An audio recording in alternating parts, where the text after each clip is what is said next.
안녕하세요. 율무콩입니다. 굉장히 오랜만에 인사드린 것 같아요.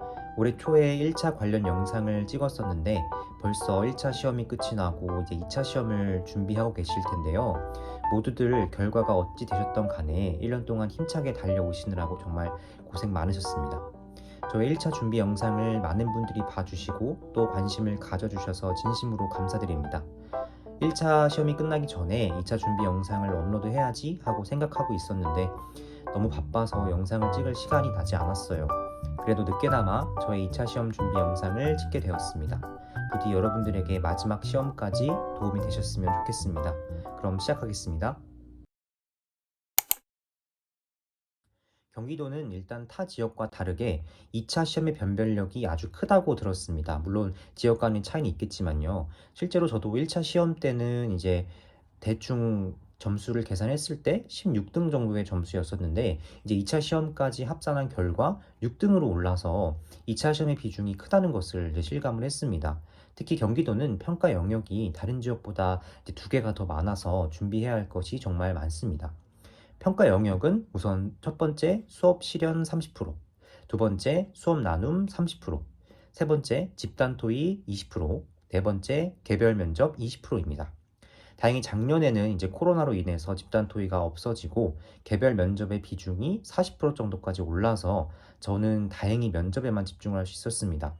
근데 올해는 다시 집단 토의가 부활한다고 해서 집단 토의인을 따로 공부를 하셔야 될 것 같습니다. 일단 저는 집단 토의를 준비하지 않았기 때문에 집단 토의를 제외한 수업 실현, 수업 나눔, 그리고 개별 면접만 알려드리도록 하겠습니다. 사실 1차는 이제 정보도 많고 어느 정도 들어서 알고 있었지만 2차는 진짜 아무것도 모르는 미지의 영역이라서 저는 준비하기 더 힘들었습니다. 하나부터 열까지 일단 처음부터 다 찾아보고 스터디원들의 집단 지성의 힘을 빌렸던 것 같아요.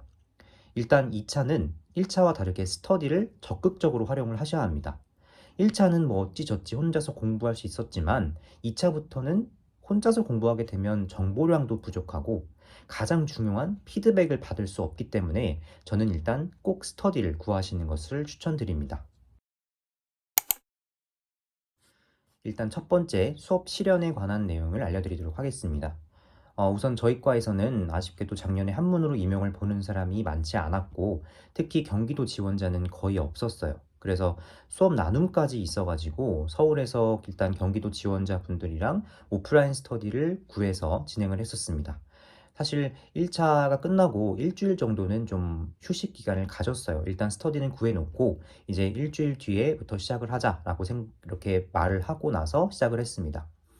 근데 코로나가 사실 굉장히 심하던 때라서 걱정이 많았어요. 뭐 지금 생각하면은 그때는 아무것도 아니지만 그때 당시에는 좀 많았었기 때문에 일단 마스크를 철저하게 끼고 개인 방역에 신경을 쓰면서 진행을 했습니다.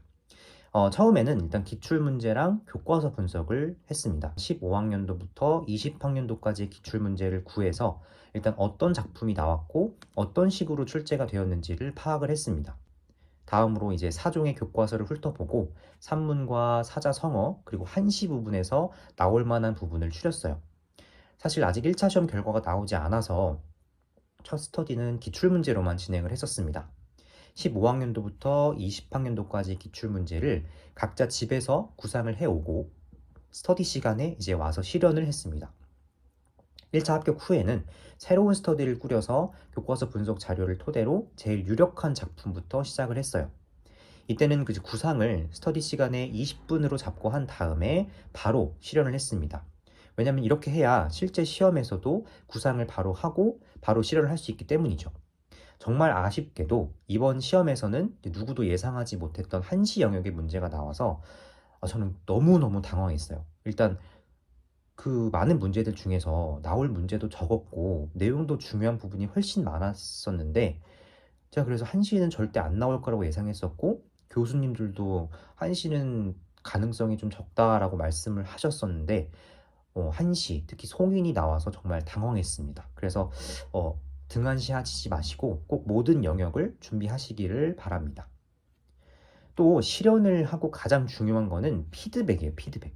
스터디원들이 제 수업을 듣고 이제 어떤 태도부터 내용까지 피드백해 주시는 모든 내용을 다 일단 받아 적었어요. 그러고 다음에 다음 수업의 피드백 내용을 반영해서 본인만의 수업 틀을 만드는 게 가장 필요합니다. 이제 피드백도 중요하지만 반드시 자신의 수업 영상을 녹화를 하는 게 중요합니다. 사실 저는 딱 처음 봤을 때 제 목소리도 너무 별로고 손짓이라든지 몸짓 이런 것들이 정말 쳐다보고 싶지도 않을 정도로 너무너무 어색하고 보기도 싫었어요. 그래서 그치만 스터디가 끝난 뒤에 반드시 여러분들이 찍은 영상을 직접 보시고, 그리고 스터디원들에게서는 발견하지 못했던 부분을 자기가 스스로 파악을 하면서 고쳐 나가야 됩니다. 내가 느끼기에 이 부분이 좀 말투가 별로고 좀 학생을 존중해주지 않는 듯한 말투가 느껴진다. 이러면 이제 그 부분에서 고칠 수도 있는 거고, 아니면 뭐 내용 전달 부분에 있어서 이 부분 이렇게 전달하면 더 효율적이겠구나 라는 이런 방법들을 고쳐 나가야 하는 것 같아요. 또한 이 경기도의 수업 실현은 수업 나눔을 위한 수업 실현이라고 해도 정말 과언이 아닙니다. 이따 다시 얘기하겠지만 수업 나눔 때 저만의 교육 철학을 반영한 답변을 해야 해요. 그래서 이 부분에 있어서 경기도가 추구하는 교육 철학을 일단 알아야 하고요. 이런 그 교육 철학들이 자신의 수업에 얼마나 녹아들었냐, 얼마나 반영되었느냐를 보기 때문에 저는 수업 장치 같은 것들을 많이 넣었습니다. 일단 제 수업 장치에 대해서 말씀을 드릴게요. 저는 총 5가지를 넣었습니다. 우선 첫 번째, 유튜브에 상상 시스터즈 분들의 초록 깃발과 빨간 깃발 영상을 참고했어요. 그래서 이거를 이제 한문 과목에 맞게 어떻게 활용할 수 있을까 하다가 한문으로 조언 그리고 완료라고 써져 있는 카드를 이제 가상으로 만들어서 활용을 했습니다. 카드 활용을 통해서 배움이 느린 아이와 배움이 빠른 아이에게 모두 도움을 줄 수 있게 하였고, 교사와 학생 간 상호작용을 활성화할 수 있도록 했습니다. 경기도가 추구하는 교육 중에서 가장 중요한 것은 단 한 명의 아이도 포기하지 않는 책임 교육의 실현입니다. 따라서 이런 교육을 실현하기 위해서 배움이 느린 아이와 배움이 빠른 아이들에게 모두 도움을 줘야 합니다. 두 번째, 다문화 학생에 대한 장치를 넣습니다. 우선 저는 다문화 학생의 이름을 따로 정해놓고, 그리고 그 다문화 학생의 또래 도우미를 따로 설정을 했습니다. 그래서 아까 말씀드린 경기도의 단 한 명의 아이도 포기하지 않는 책임 교육을 실현하도록 했습니다. 세 번째는 모둠학습을 활용을 했을 때 원칙을 정했습니다. 바로 공경대소인데요. 이 공경배소란 공감, 경청, 배려, 소통의 4가지 원칙입니다. 이 원칙을 모둠학습 전에 언급을 해서 학생들이 인성교육까지도 할 수 있도록 지도를 했습니다. 예를 들어서 이제 이렇게 하는 것이죠. 모둠학습을 하기 전에, 자, 여러분 공경배소의 원칙 한번 외치고 갈까요? 자, 공감, 경청, 배려, 소통. 자, 이 4가지 원칙을 모둠 활동할 때 잘 지켜가면서 할 수 있죠? 라는 식으로 이제 학생들한테 안내를 하고, 그리고 활동을 할 수 있도록 지도를 했던 것 같아요. 그리고 네 번째는 모둠 활동을 할 때 역할을 각각 부여를 했어요. 아까 말씀드린 단 한 명의 아이도 포기하지 않는다라는 거는 모든 학생들이 전부 다 수업에 참여를 할 수 있도록, 소외되는 학생들이 없도록 만들어내는 거였습니다. 그래서 이끄미, 기록이, 방역수칙 지킴이, 칭찬이, 이렇게 4가지 역할을 부여해서 학생들 간의 또 상호작용도 활성화시키기도 하고, 그리고 단 한 명의 아이도 수업에서 소외되지 않도록 하는 역할을 담당했습니다. 5번째는 동료평가와 자기평가를 실시하는 수업 실현이 있을 수 있습니다. 그럴 때 일취월장이라는 제목을 가진 포트폴리오 북을 활용을 했습니다. 그래서 경기도가 추구하는 성장 중심 평가를 실현하도록 했습니다. 일취월장이라는 성어가 날마다 나아가고 달마다 나아간다 라는 취지에 딱 맞는 것 같아서, 이제 성장 중심 평가와 취지가 잘 맞는 것 같아서 이거를 이제 포트폴리오 북의 제목으로 사용을 해야겠다, 그렇게 해서 만들어냈습니다. 사실 이번 수업 실현에서는 처음 본 한시 영역이 나와서 너무너무 당황했어요. 딱 봤을 때 수업 구상 시간도 많지 않았고 정말 너무 당황해서 어떻게 했는지 사실 기억이 잘 안 나요. 판서를 일정량 하라는 지시가 있었는데 저는 정말 제목 송인만 엄청 크게 쓰고 나머지는 다 한글로만 작성을 했고요. 내용도 정말 그다진 좋지 않았다고는 생각을 합니다. 왜냐면 글씨도 긴장했기 때문에 다 날라갔고요. 그래도 침착하게 제가 만든 수업 틀은 전부 다 사용을 했어요. 이거는 다 쓰고 가야겠다 라는 식으로 생각을 했고 자신감 있게 큰 목소리로 수업을 했습니다. 다행히 떨지 않았고 차분하게 수업을 해서 점수가 많이 깎이진 않았던 것 같습니다. 내가 어려우면 남들도 다 어려우니까 꼭 자신감 있게 하는 게 중요합니다. 거기서 떤다고 떨었다고 이렇게 표시를 하게 되면 그 심사위원분들한테는 다 티가 난다고 하시더라고요. 실제로 저는 수업 실현 때 이제 11번째 순서로 하게 됐어요. 그래서 오전을 다 버리고 이제 오후에 하게 됐는데 이제 그때는 수업 실현도 심사위원분들도 많이 지친 상태이실 거예요. 그래서 이제 조금이라도 긴장한 모습을 보이거나 아니면 조금 다른 모습을 보이게 되면 이제 그분들에게는 좀 이상하게 비춰질 수도 있지 않을까라는 생각에 좀 일단 자신감을 가지고 떨지 않는 목소리로 차근차근 수업 실현을 준비했던 것 같아요. 두 번째, 수업 나눔 영역입니다. 저는 수업 실현보다는 수업 나눔이 더 중요하다고 생각하는데요. 물론 30%로 같은 비중이기는 하지만 저 개인적인 생각으로는 경기도가 수업 나눔을 평가 항목으로 설정한 이유는 경기도가 추구하는 교육 철학을 반영한 수업을 어떻게 진행했는지를 평가하기 위함이라고 생각합니다. 따라서 수업 나눔을 절대 간과해서는 안 됩니다. 수업 15분이 끝나고 쉴 시간 없이 바로 이동 시간을 포함해서 10분 동안 세문항에 대해서 즉답형 문항을 해야 되기 때문에 굉장히 정신이 없습니다. 실제로 저는 수업 실현도 정말 정신없는 상태에서 했는데 수업 나눔도 문제가 어려웠던 걸로 기억을 해요. 그래서 수업 실현 스터디에서 수업 나눔도 같이 바로 진행하시길 바랍니다.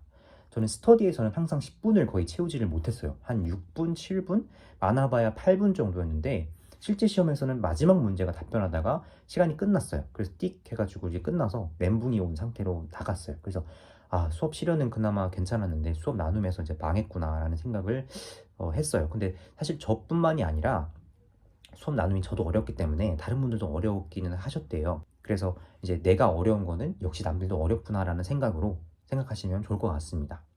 수업 나눔은 이제 만능 틀을 만들어서 연습을 했습니다. 이제 기출문제부터 스터디 원분께서 공유해주신 예상 자료랑 이제 수업 실현에 썼던 장치들을 녹여서 예상 답변을 만들었고 항상 상기시켰습니다. 여기선 이런 장치를 써야겠구나. 여기서는 이런 답변을 해야겠구나. 라는 것들이요. 특히 경기도는 성장 중심, 그다음에 과정 중심 평가, 그리고 배움 중심 수업을 강조하기 때문에 이러한 시책들을 녹여서 말하는 것도 굉장히 중요합니다. 수업 나눔은 즉답형 면접의 연장선이라고 생각을 해요. 따라서 반드시 이제 두 갈식으로 제가 이러이러한 부분에 있어서 반영한 사항은 이것입니다. 라고 언급한 뒤에 본론으로 들어가야 합니다. 저도 처음에는 두 갈식 답변이 너무너무 어려웠어요. 이게 얘기하다 보니까 점점 길어지고 핵심이 없어진다는 느낌이 들더라고요. 그래도 노력을 하다 보니까 어느 정도 두 갈식의 형태가 갖춰졌지만 실제 시험에서는 사실 두 갈식을 거의 말하지 못했습니다. 특히 앞으로는 이제 원격 수업 관련해서 수업 나눈 문제도 나올 수가 있다고 생각을 해서 저는 올해 작년에 이제 수업 시험 준비를 할 때 스터디에서 수업 나눔 관련해서 방역 수칙 관련해서도 한번 연습을 했었고요. 그래서 앞으로 만약에 준비를 하신다면 방역 수칙을 지키면서 수업 목표를 어떻게 달성할 것인지, 원격 수업에서 모둠 활동을 어떻게 진행할 것인지에 대해서도 한번 고민을 해보시는 것도 좋을 것 같습니다. 다음은 이제 제가 실제로 만들었던 만능 틀입니다.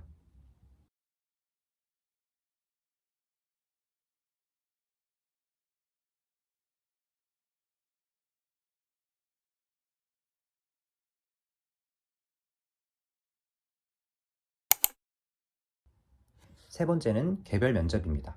이번에 집단 토의가 사라지고 면접 비중이 이제 올라가면서 저는 면접이 좀 어려워질 거라고 생각을 했어요. 왜냐면 비중도 40%로 늘어났고 그러면 면접에 조금 더 치중을 해서 사람들에게 변별력을 높이지 않을까라고 생각을 했거든요. 그래서 저는 면접 공부에 조금 더 치중을 했습니다. 다행히 이번 시험은 좀 평이한 난이도로 출제가 됐지만 정말 열심히 자료를 찾아봤었고 여러 사람들의 의견을 추가하고 종합하고 막 더해서 저만의 이제 면접 만능 틀을 만들고 이것만 봤습니다. 근데 이게 만드는 게 정말 오래 걸렸어요. 여러 가지 자료 찾아보고 그다음에 스터디 하면서도 추가하고 예상 문제를 스스로 스터디원들과 함께 고민해 보면서 나올 만한 내용도 적어봤고 이제 교과와 연계할 수 있는 방안, 예를 들어서 한문과와 이러한 부분, 한문과와 시민교육과 연계할 수 있는 부분, 교직 철학 이런 것들에 대해서 끊임없이 고민하면서 정리했던 것 같아요. 실제로 이 면접 답변 같은 경우는 내가 실제로 교사가 되었을 때 이런 상황에 있었을 때 어떻게 적용할 수 있는지에 대한 것들을 많이 묻기 때문에 특히 교직 철학을 정립해 두는 것도 중요한 것 같습니다. 일단 스터디를 진행할 때는 각자 구상형 3문제, 즉답형 2문제를 만들어 오고 즉석에서 역시 15분 동안 구상한 다음에 바로 다음 15분 동안 바로 답변하는 식으로 했습니다. 원래는 10분이지만 작년에는 15분으로 늘어났습니다. 답변한 후에는 피드백 시간을 가졌습니다. 실제로 면접에서는 저는 13분 정도를 말하고 나온 것 같은데 저는 시간을 딱 채우는 게 중요하다기보다는 내용이 중요한 것 같습니다. 면접도 수업 실험과 마찬가지로 제 영상을 녹화하고 스터디가 다 끝나고 집으로 돌아가는 길에 제 모습을 보면서 뭐 시선이나 태도나 말투 이런 것들을 교정을 했습니다. 특히 제 영상을 보니까 뭐 이렇게 고개가 이렇게 굽어져 있더라고요. 혹은 이제 계속 이 종이를 계속 보고 힐끗힐끗 한다든지 계속 땅만 쳐다보고 있다든지 하는 그런 것들이 계속 눈에 보이니까 이런 것들을 이제 고쳐가는 게 어떤 과정이었던 것 같아요. 면접도 이제 자신감이 제일 중요하다고 생각을 합니다. 저는 이번 2차 시험 때 첫째 날은 관리번호 11번을 뽑아서 기다리느라고 지쳐서 떨리진 않았지만 둘째 날은 관리번호 1번 뽑았어요. 그래서 갑자기 너무너무 당황해가지고 심장이 빨리 뛰었습니다. 그래도 차분하게 이제 우황청심만 하나 먹고 마음 가다듬고 면접관들의 눈을 이제 마주치면서 큰 소리로 또박또박 답변을 했습니다. 정말 무서웠던 거는 이제 가운데 면접관님께서 심지어 아무것도 필기하지 않으시고 이렇게 팔짱을 이렇게 딱 끼시더니 저를 빤히 이렇게 쳐다보시면서 거기에 페이스에 말릴 뻔했지만 흔들리지 않고 일단 자신감 있게 말하고 나왔던 게 높은 점수를 받았던 이유이지 않나 싶습니다. 물론 이 면접의 관리번호 추첨도 굉장히 중요하다고 생각을 해요. 이제 뭐 다른 사람들 말을 들어보면 첫 번째가 제일 좋다, 아니 마지막이 제일 좋다 뭐 이렇게 말씀하시는데 이거는 그냥 개인의 생각 차가 아닌가 싶습니다. 그래서 항상 자신감 있게 두 갈식으로 키워드만 답변하고 살을 붙여 나가신다면 충분히 높은 점수를 받으실 수 있을 것 같아요. 마지막으로 이제 시간이 조금 남았다면 자신의 포부 정도를 말하시는 게 좋을 것 같습니다. 뭐 예를 들어서 제가 만약 교사가 된다면 뭐 이러이러한 것과 같은 상황에서도 이것을 활용해서 경기교육이 지향하는 이것을 실현하는 교사가 되도록 노력하겠습니다. 뭐 정도의 틀을 생각해 두시고 시간이 남으신다면 이제 구상형 마지막 부분, 즉답형 마지막 부분에서 말씀해 주시는 게 좋아요. 모든 문제마다 답변하는 거는 좀 처지는 경향이 좀 있으니까 구상형의 마지막, 즉답형의 마지막 부분에서 말씀해 주시는 것을 추천드립니다. 일단 제가 면접 때 활용했던 자료는 다음과 같습니다. 첫 번째가 면접 레시피, 두 번째 사이다, 세 번째가 이제 경기도만의 책이 따로 있었던데 이정표라는 책을 참고를 했습니다. 그리고 네 번째로 경기도 2030 미래교육 자료가 따로 있어서 그것도 참고를 했고요. 다섯 번째는 이제 2021년도에서 2023년도 경기교육 기본계획 탑재용과 그리고 이제 뭐 민주시민교육과 융합교육정책과 등 경기도 교육청에서 각각 탑재를 하셨더라고요. 그래서 각 과별로 자료를 다 봤습니다.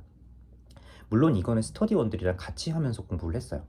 그 다음에 여섯 번째는 경기혁신교육 정책의 이해, 그 다음 일곱 번째는 경기혁신교육 3.0 한 걸음 더, 그 다음 여덟 번째 교육부에서 발행한 행복한 교육 잡지를 봤습니다.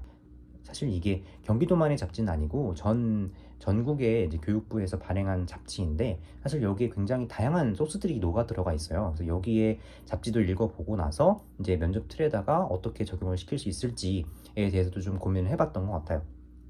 그 다음에 논문 자료를 하나 읽었는데 비대면 시대의 원격 수업 방향이라는 자료를 어디서 구해서 읽었던 것 같습니다. 다음은 또 제가 면접 틀을 만들었던 자료입니다.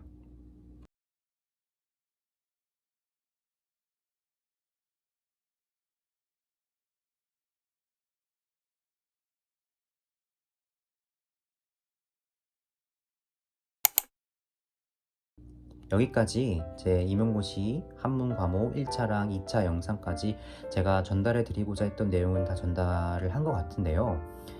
1차 영상에서도 말씀을 드렸지만 사실 임용고시를 한 번만 준비해 본 사람의 방법이 여러분들에게 얼마나 도움이 될지는 모르겠어요. 그래도 정말 다행히 그 1차 영상을 보시고 많은 분들이 복귀 자료를 요청해 주셨고 저는 댓글을 보고 좀 늦더라도 전부 다 자료를 보내드리려고 노력을 했습니다. 정말 감사드리고요. 사실 제 한문 실력은 너무나도 부족합니다. 지금 다시 문제를 풀어보라고 한다면 다 여러분들만큼 제대로 풀 수 있을지도 장담할 수 없고요. 너무나도 부족하고 모르는 부분이 많기 때문에 사실 이렇게 영상으로 거창하게 제 이야기를 들려드리는 게 맞나 싶어요, 아직까지도. 그렇지만 앞서 말씀드렸듯이 저는 여러분들에게 그냥 도움을 주고 싶었고, 또 이제 많은 분들이 도움을 받았기 때문에 그만큼 저의 보람으로 이렇게 영상을 찍게 됐던 것 같아요. 그래서 제 방법을 보시고 괜찮다 싶은 것들만 선택을 해서 본인의 공부 방법에 녹여내시기를 바랍니다. 여러분들이 좀 더 방법을 더 잘 알 것이고 핵심을 조금 더 파악하고 계시겠지만, 이제 부족한 제가 이렇게 여러분들에게 영상을 전달을 하고 있는 걸 보면 여러분들은 저보다 더 뛰어난 실력으로 합격을 하실 거라고 믿습니다. 저는 그럼에도 불구하고 라는 말을 수험생 때 엄청 자주 되뇌었어요. 그래서 코로나 상황에서 지금 조금 더 심해졌지만 더운 상황에서, 추운 상황에서, 슬럼프인 상황에서도 그럼에도 불구하고 열심히 노력했습니다. 내가 힘들면 다른 사람도 힘들다, 내가 어려우면 다른 사람도 어렵다라는 마인드를 가지고 열심히 노력을 했던 것 같습니다. 역경을 딛고 피어난 꽃이 가장 아름답다라는 말이 있듯이 자신과의 힘든 싸움에서 이겨서 부디 우리 아이들에게 희망을 줄 수 있는 교사가 되어주시길 바랍니다.